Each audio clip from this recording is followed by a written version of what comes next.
রবিবার রাতে শিলাবৃষ্টিতে ব্যাপক ক্ষয়ক্ষতি হয়েছে কাছাড় জেলার কালাইন এলাকায়। জানা যায় এদিন রাতে কালাইন এলাকায় ঝড় তুফানের পাশাপাশি ব্যাপক শিলাবৃষ্টি হয়। এতে প্রচুর ক্ষতিগ্রস্তের মুখে পড়তে হয় এলাকার বাসিন্দা সহ কৃষকদের।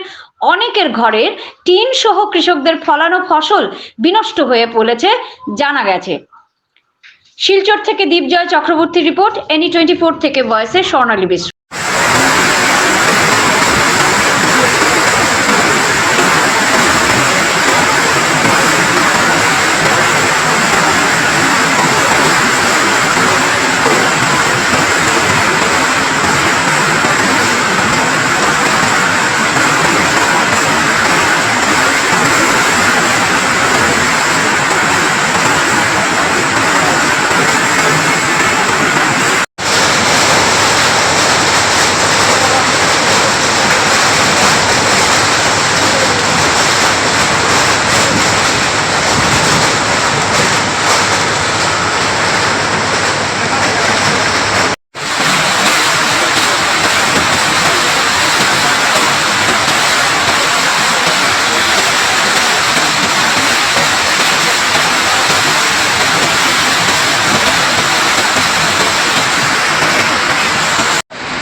Sampai